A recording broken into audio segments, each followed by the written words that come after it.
encontramos en el World Trade Center, en las oficinas de la Cámara Nacional de Empresas de Consultoría, la CENEC, la cual fue creada el 22 de mayo de 1985. Pero para hablarnos más al respecto, se encuentra con nosotros el ingeniero Alejandro Vázquez López, quien es presidente de la Cámara. Ingeniero, gracias por recibirnos. Muchas gracias, bienvenidos.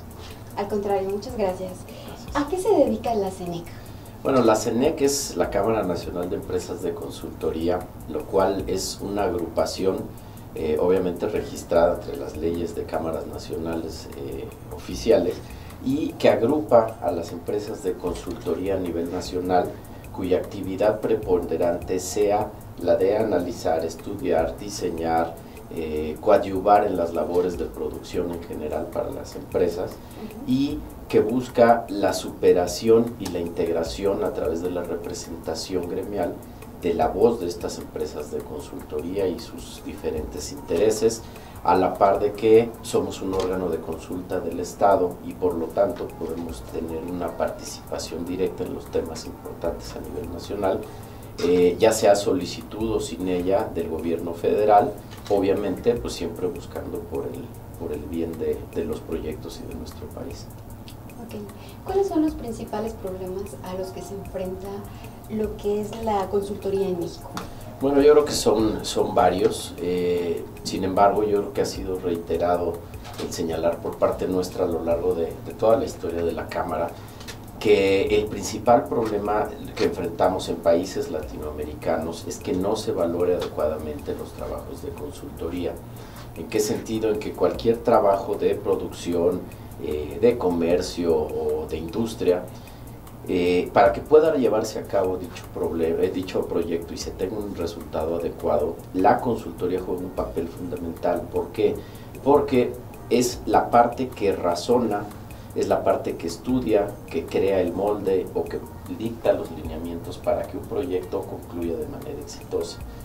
Y esta parte que representa una apenas pequeña parte, por ejemplo un 5% de la inversión total de un proyecto completo, repercute en el otro 95%. Y por ser un monto menor generalmente en la industria y en los gobiernos, le dan un peso menor porque creen que no es tan importante y se avientan directo a hacer la producción, la obra, la construcción, lo que sea, sin haber realizado de manera adecuada la inversión en esa consultoría o en esa planeación, y por eso se tienen los proyectos a la larga que desgraciadamente hemos visto. Entonces el primer problema, diría yo, que es que la gente y los gobiernos entiendan la importancia de planear antes de ejecutar, que entiendan que algo bien estudiado, bien medido, bien apalancado desde el punto de vista técnico y financiero, será difícil que tenga variaciones en el éxito que se pretenda obtener. Si no se hace la inversión de manera adecuada, pues es un volado. Ese creo que es el principal reto. Y no es exclusivo de nuestro país, sino es a nivel Latinoamérica en general.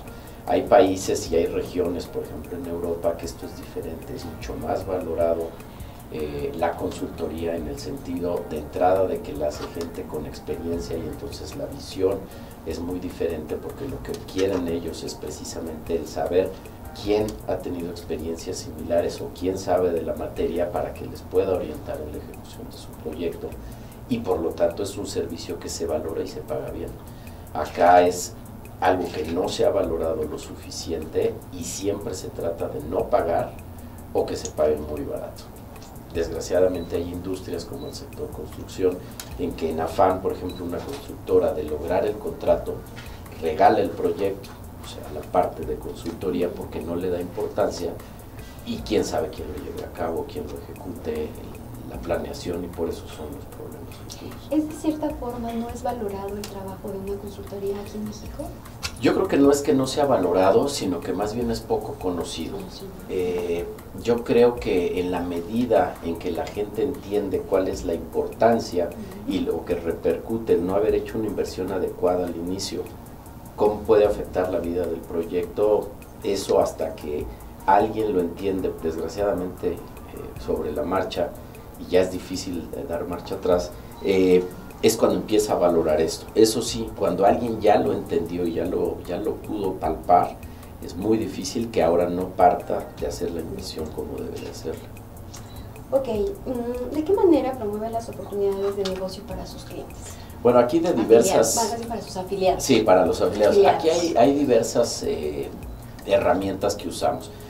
Está mandatado desde nuestros estatutos y desde nuestra misión el crear oportunidades de negocios para los afiliados, y esto se ha intentado de diferentes maneras. Una es con una mayor participación en eventos públicos, y ya sea privados o de gobierno, para que la Cámara posicione y promueva a sus afiliados, pero también desde el capacitar a las empresas, el capacitar a su personal, el tener convenios con diferentes organizaciones y organismos que pueden apoyar en labores alternas a la producción de las consultorías, en llevar a cabo eventos con funcionarios o con personalidades del gremio consultor, o que no lo sean pero que pueden incidir fuertemente con los consultores. Todo esto nosotros lo fomentamos, además de organizar reuniones periódicas de networking, ya sea a nivel nacional o internacional, y también tratando de que las diferentes representaciones regionales que tenemos en la Cámara puedan tener una comunicación adecuada para lo que necesite alguna región, alguna otra lo pueda complementar. Es decir, si en la zona norte del país se requiere, no sé, proyecto en análisis estructural, y en la región no hay quien lo haga, pero en otra región del país tenemos detectado quién sí, porque en nuestro padrón de afiliados sabemos quién, pues los tratamos de unir o de presentar para que puedan unirse como gremio y poder enfrentar esto de la mejor manera. Pero también yo creo que en el entorno actual, tratando de apoyar a las diferentes empresas para que salgan del país y que logren hacerlo a través de consorcios, porque el mercado, como todos sabemos, se ha cerrado y se ha deprimido mucho para la labor en los últimos años, y por lo tanto es indispensable que las empresas mexicanas en general, sean de la actividad que se requiera, salgan del país. Y eso no es algo muy usual, sobre todo en la pequeña y mediana industria, y estamos impulsándolo mucho, sobre todo fomentando el contacto con los posibles clientes, pero también tratando de apoyarlos en la unión por consorcios. Ok, muy bien. ¿Qué expectativas tienen ustedes frente a la llegada del nuevo gobierno, que ya estamos a 3 meses? En diciembre entra el licenciado Andrés Manuel López Obrador. Sí.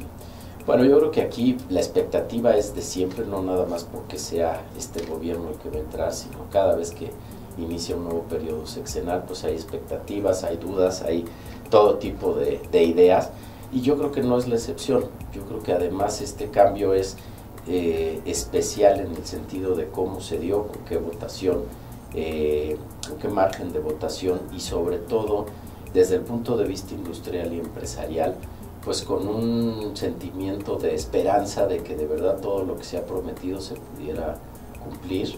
Obviamente nosotros como consultores creemos que para poder llevar a cabo los proyectos y los grandes retos que se han comentado, requiere mucha planeación todo ello, y por lo tanto es en lo que nos abocaremos a ofrecer ese apoyo al nuevo gobierno, y a través de nuestras diferentes empresas pues estar señalando las necesidades y los requerimientos para poderlo lograr.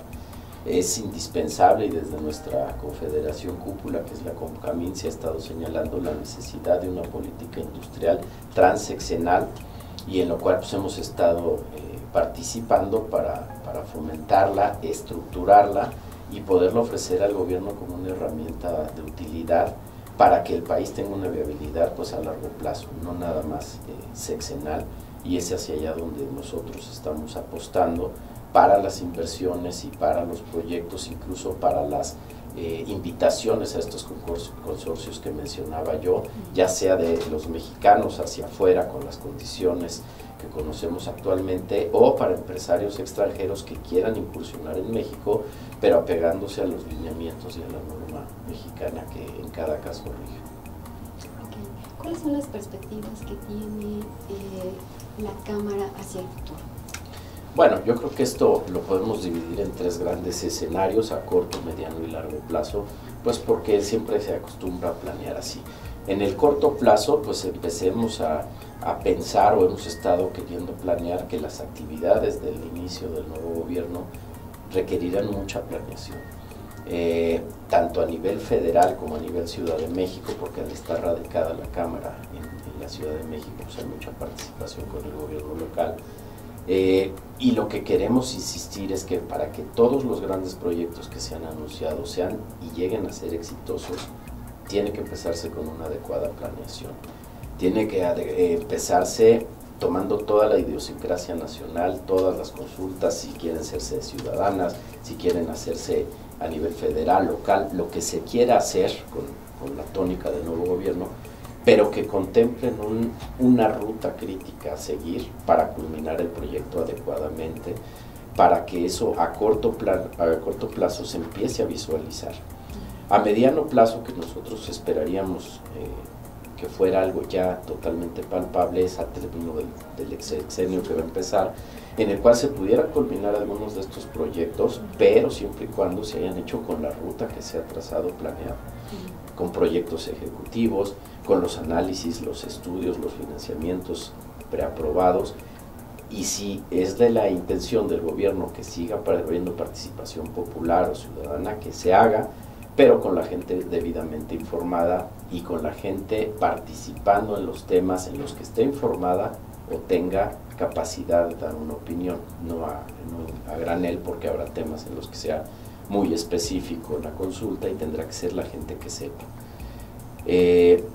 Y a largo plazo, pues que de verdad se haya dejado como sociedad, ya no es como gobierno, porque este debe de ser un reto como sociedad, esa política industrial transeccional en marcha, que no nos pase lo que desgraciadamente ha venido ocurriendo sexenio tras sexenio, que los proyectos quedan truncos o cambia la visión totalmente de Estado y entonces los trabajos que se lograron hacer de planeación o quedan guardados o se hace una nueva planeación con una visión diferente y entonces cambia la estructura y eso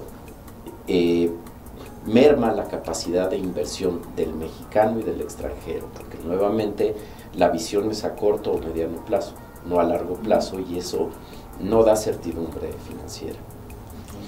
¿Algo más que desea agregar? No, bueno, pues que la Cámara es una organización relativamente joven, tenemos 33 años, que somos muy abiertos y muy flexibles para que cualquier consultor que quiera incorporarse con nosotros lo haga. Nosotros tratamos de ser una consultoría, una representación consultora en todas las áreas.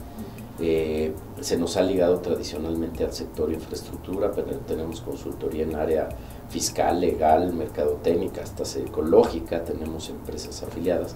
Y lo que tratamos de hacer es ayudar a la sociedad y a nuestras empresas afiliadas para que logren ser más exitosas y que logren aportar a la sociedad esa parte de planeación que tanto nos hace falta en el país. Entonces cualquier empresa que tenga interés en ello, pues está invitada a acercarse a nosotros para que podamos ser su voz y su representación.